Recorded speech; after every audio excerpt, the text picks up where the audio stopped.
Hello, and welcome to The Art of Being Human. Today I thought I would do a special segment on body types and personality types. Now, by body types, we're talking about people who are tall or short or heavy set or thin or muscular. In other words, different ways that your body is, different ways that your body has developed. Is there a connection between your body type and your personality?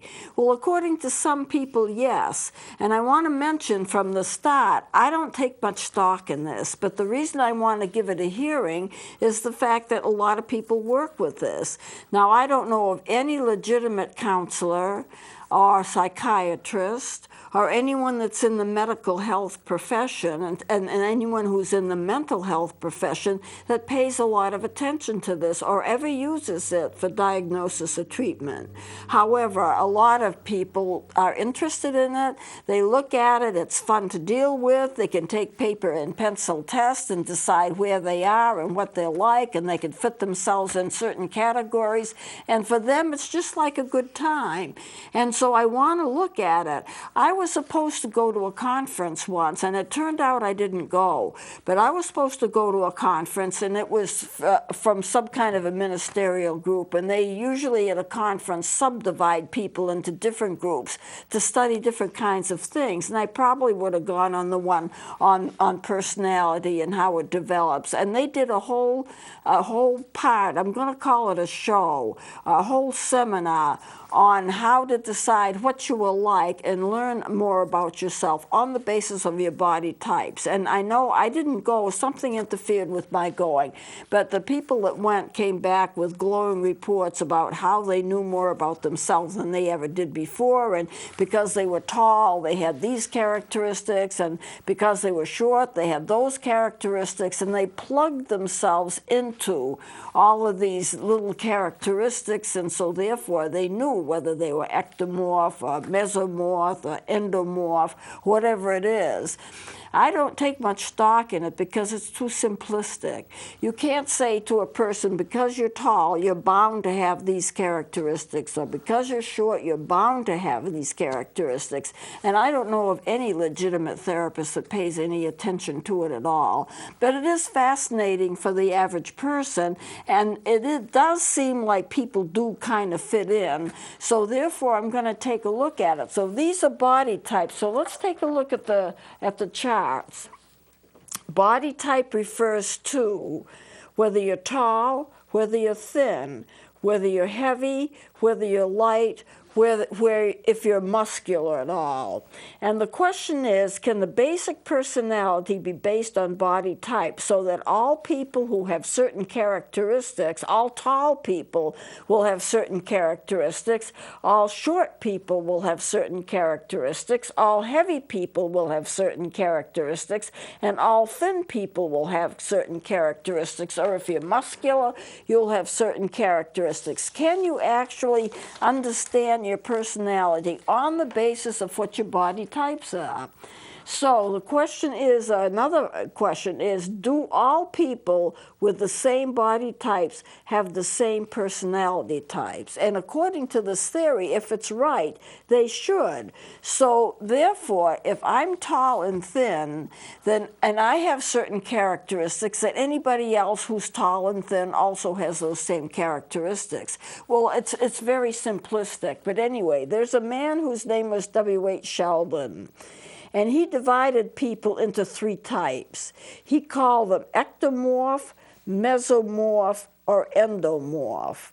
And the ectomorph, whoops, I got to change this. I'm losing myself here. Maybe that's because of my personality type. Yeah, let me get this in here. Ectomorph is light and thin. Mesomorph is husky and muscular.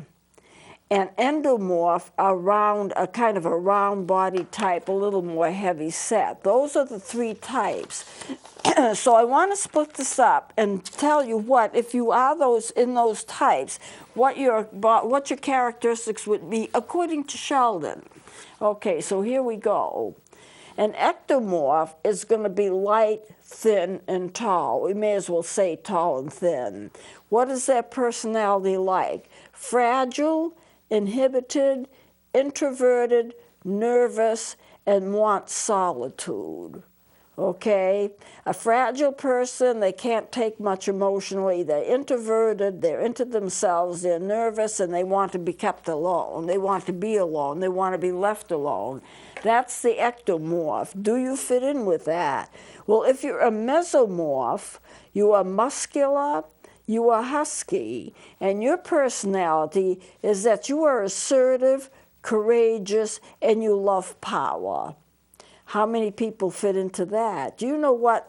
One of the things about politics, one of the things about people who run for office, they love power. They're addicted to having power, or they want to have power. Now, I'm sure that some of these people are thin and not muscular, you know. So it's just an idea that Sheldon had. Now, the endomorph, you'll have a round body and you're heavy set, probably a little overweight. These people become fat, and they love comfort food, they're couch potatoes, they are relaxed, and they're very sociable. So they're easy to get along with. Now, couldn't you have, if you're an individual, a combination of any of these types? And I think most people do. And one of the problems is that we, as people, we're not all one type. We get mixed types. And we get involved in different kinds of things that show that we can't be classified. Now, how does people fit the profile? How some people fit the profile? It's fun to take the paper and pencil test and to peg yourself into one of these types, but there are problems with these kinds of theories, and I want to tell you there's many of theories like this. This is just one, and this is one of the most popular, and this is one of the most historic, because many people have studied this particular Sheldon types. It's too simplistic. People are complicated. People can do the same things for different reasons, and people can do different things for the same reasons. So people's body shape and weight, and they can change with age. Your characteristics can change with age. You may be tall and thin when you're in your 20s. So now you're tall and heavy when you're in your 60s, you know. Body type changes with age, and that's one of the problems with these theories. It can't be used for diagnosis. It can't be used for treatment. So I'm going to just make some statements here about it. What if a tall, thin person becomes heavy with age, or because of a medical condition? What if? What if a thin person with diabetes gains weight due to insulin shots? And I'm going to be starting in in the next segment, actually, the beginning of a series on diabetes. People who are thin are many times diabetic, but as soon as they take insulin, they gain a lot of weight. Insulin puts weight on you, and there's reasons for that. What if an aggressive short person becomes ill? They lose their weight due to a serious illness. I mentioned here cancer, but others. Does their personality change with it? Illnesses, accidents, nutrition, weight loss or gain, they all have an influence on personality, and personalities do change. Now, I firmly believe that there's a core of every person that does not change. You're kind of born with it. It's kind of innate within you. And it doesn't change, and you go through your life with that. And that's fine. That's a part of who we are. As a matter of fact, when you feel older, and I had somebody, a friend of mine, ask me about it, when you feel older, when you are older, do you feel any different as a person than you did when you were younger? Don't you feel there's been a continuity in your personality that's taken over and stayed with you throughout the years? I don't feel any different as a person as I did when I was 16. I'm just older, that's all.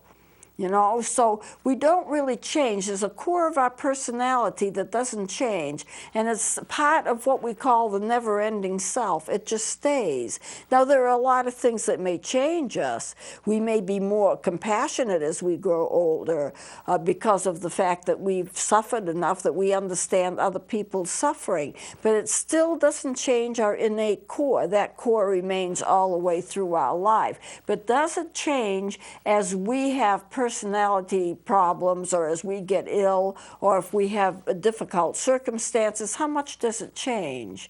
Well, sometimes it doesn't change the basic core, but it may change the way that we look at things, so we are kind of different than we used to be, but the basic core still remains the same. Okay, illnesses, accidents, nutrition, weight loss, and weight gain can have an influence on personalities, and personalities do change, but not the basic core. But there are personality changes. So a soldier who goes to war and develops PTSD, the personality changes and he's not the same. We hear of soldiers coming back from Vietnam and soldiers coming back from Iran and Iraq and the Middle East, and they're not the same. They go back home, they see their loved ones, they're happy to be home, they're happy to have them, and then the problems start because they have seen so much. It has changed the way that they function. It has changed the way that the brain works. And you've got to remember that if a person has a brain injury, that's going to change them. A brain injury or anything that affects the way that you look at the world, that's going to change you. And your personality actually starts with your brain. It doesn't start with your heart, as some people think. Okay, so there are changes. People who are bullied, these experiences can change a person, and they're not the same. I still say the inner core is the same, but the way they look at life is different. They may go from being happy to morose. They may go from being a marginally healthy person to being a very ill person emotionally because they get bullied and they can't take it. Who are the people who shoot at other people? Who are the people who go into schools and into the post offices and they shoot people and there's gunfire? A lot of them are people who have changed because they're ill, they have PTSD, they've been to war, and they don't look at things the same way. I mentioned before, my sister and I were on the phone. I was teaching out of state, and my sister was on the phone, and all of a sudden she became terrified, and she says, "Someone's trying to get in." I says, "I'm signing off. You call the police." She did, and the police came and took the man away. He thought he was in Vietnam. He thought he was fighting the Vietnamese War all over again, and that he was actually trying to engage the enemy. And it was my sister's house, and she was home alone. So you see, there can be such changes in terms of our perception and such changes in terms of our function because of serious things that we have been through. The man needed help, and he was taken off and put into a hospital where he could get the help that he needed, and then she was safe after that. So she called me back and explained what happened. You know, people go through horrendous things, and then when they go through those horrendous things, they don't look at life the same kind of way. They develop fears, they have phobias, and so it's just hard for them to function like a normal person. Yet I still maintain that there is a core of them that stays the same, but their expression and what they do and how they behave, it's different according to the things that have happened to them. We have to keep that in mind. They're not going to fit into a specific category when so many things have happened to them that they're no longer looking at things the same way.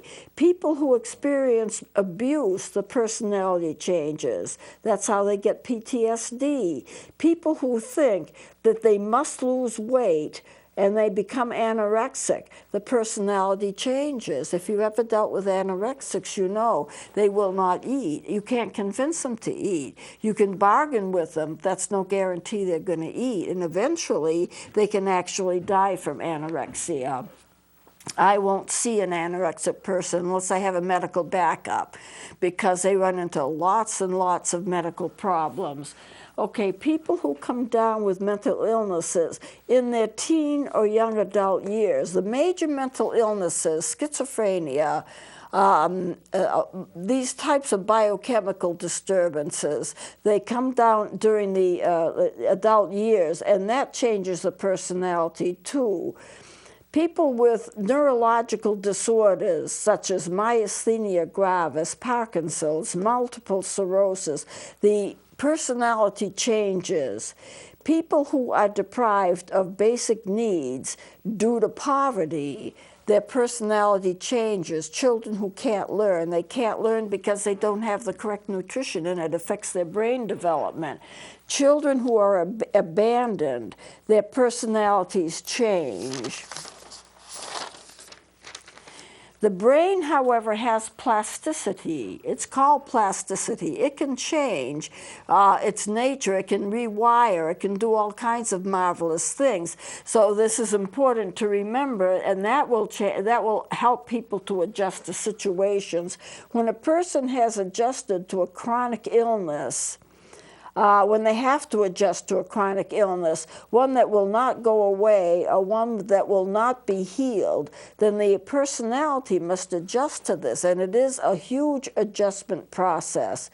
Parents or family members that are taking care of very ill children or very ill parents or other family members that are ill, they have to adjust to the varying conditions that life presents to them, because that life is not the same. Your parents who are healthy no longer are. Your dad's had a bad stroke, and he can no longer talk. He can no longer walk by himself. All kinds of things that can change lives.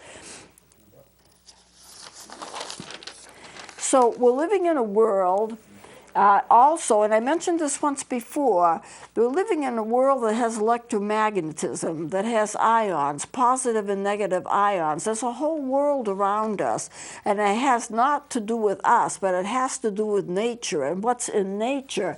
And positive and negative ions that are out of balance can cause people to feel despair, depression, and physical illness. I know I went into this a little bit before, but I didn't go into it a whole lot. But that changes people. Then when you get people who are in an environment where the positive and the negative ions are in balance, whatever symptoms they had before, they lose those symptoms and they feel good again. So our physical, emotional, and intellectual cycles affect how we feel, either healthy or unhealthy, and I did go into that a little bit too. The environment around us influences us, and we can change. Our experiences change us. So what does it mean? We cannot just put ourselves in some kind of a bind and say, some kind of a box and say, this is who I am because I'm tall or I'm short. Now, there is something else I want to get into. We have time for this. Personality types. I have a lot more faith in this because there's been an intense amount of research done on it. We can divide people into different personality types, but it's not based upon their physical type. It's not based upon whether they're tall or whether they're short. Their personalities are a lot of it innate, and we can test that out and track that. And you've heard of these personality types. There's type A. And the characteristics of a type A personality, they're competitive, they have a time urgency, everything's got to be on time. They get angry, they can be aggressive, they have excessive ambition, and they don't really enjoy leisure time because they're always working, and they are prone to heart disease. Type B, they perform under pressure, there's no competitive drive, there's no time urgency, they enjoy their leisure time, and they don't have guilt about things, they're not so impulsive, they're not prone to heart disease. Type C, they suppress their anger, appear to be calm and passive, and they put other people's needs ahead of themselves. They hold resentments against others for perceived wrongs. They don't necessarily talk about it, but they are prone to cancer. Type D, These people have negative emotions, they're inhibited socially, they're prone to cardiovascular problems. Cynical people are much more prone to have heart problems. Personality types these personality types are lifelong. So I think that's basically where I want to stop, because I want to see you to see that there's a difference between having a physical type, being tall or short, and having a personality type, which is different, divided into A, B, C, and D. So don't take too much stock on anything that has to do with your personality's a certain way because you like this, or you're tall, or you're short. There are dozens of those theories out there. I got one on my Facebook page where they showed pictures of 4 famous people. Mother Teresa was one. I can't remember what the other 3 were. And they were saying, if you like Mother Teresa and you identify with her, then you've got these characteristics. If you identify with other people, I don't remember the other 3, then you have those characteristics. So the personality type things, they're all over the place. You just have to use your judgment and not take them too seriously. But type A, B, C, and D are legitimate. Other things based on body type are not legitimate. And you see, people do change. The core remains the same, but they do change as life goes on, depending upon their health and depending upon their circumstances, depending upon where they're living, and you have to take all of that into consideration. You cannot use any of these things for treatment or for diagnosis or for anything that's really all that very serious. So I'm going to close it here because we are pretty much out of time. And the next time I'm going to start a series of segments on diabetes. Please join me next time.